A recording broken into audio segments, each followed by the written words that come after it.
देखिए, भारतीय संविधान में इस बात का उल्लेख है कि वार्ता जारी रहना चाहिए। जब तक काम ना हो, बात ना बने, बातचीत ही एक रास्ता है। और दूसरा, आप देखते होंगे कि जब हिंदुस्तान और पाकिस्तान के बीच भले संबंध नहीं है, लेकिन वार्ता जरूर होता है। हम भी भारत सरकार के साथ वार्ता जारी रखना चाहते हैं, शायद उसमें कुछ अंश निकल करके छत्तीसगढ़ के हित में आए। तो मैंने कहा है कल की सभा में कि तमाम चुनौतियों के बावजूद, आप केंद्र के खड़ा करने के बावजूद आप लगातार धान खरीदी के काम को निष्पादित कर रहे हैं और यहाँ के किसानों को आर्थिक रूप से मजबूत करने का काम कर रहे हैं। और चुनाव से पहले 2800 रुपया क्विंटल देने की बात कर रहे हैं। तो ये दिल की आवाज़ है, किसानों की आवाज़ है। आपको, भूपेश बघेल जी को, छत्तीसगढ़ के मुख्यमंत्री को अब लोग धान वाले बाबा के नाम से जानेंगे। ये पहले ब्रांडिंग हो चुका है, इसलिए धान वाले बाबा के रूप में अब हम लोग जानेंगे। मैं बताया ना, हमारे सामने एक उदाहरण है कि हिंदुस्तान और पाकिस्तान के बीच कभी पटता नहीं है, लेकिन वार्ता जारी है। मैं ये बता रहा हूं कि भारत पाकिस्तान तमाम मुद्दों पे असहमति होते हुए भी वार्ता जारी है।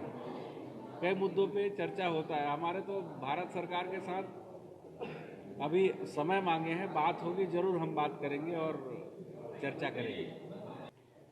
पहले साल में, पिछले 15 साल में रमन सिंह जी की सरकार कभी 70-71 लाख मीट्रिक टन, जो राज्य की आवश्यकता के बराबर से ज़्यादा का नहीं खरीदी किया, जिसका निराकरण आसानी से हो जाता था। लेकिन हमारा पहला खरीदी माननीय मुख्यमंत्री भूपेश बघेल जी के कुशल नेतृत्व में 82 लाख मीट्रिक टन से ओपनिंग हुआ।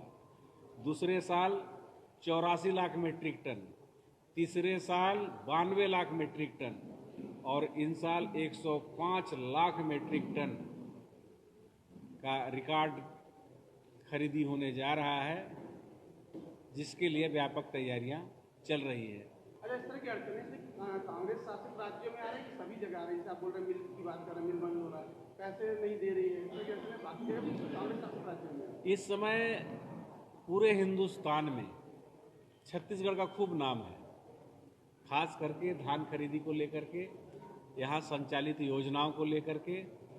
और जहाँ चर्चा होती है वहाँ छत्तीसगढ़ के मुख्यमंत्री माननीय भूपेश बघेल जी का जरूर चर्चा होता है।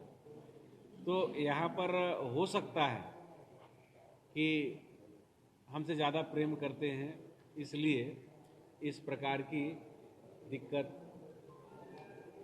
लोग खड़ा करना चाहते हैं, चुनौती खड़ा करना चाहते हैं।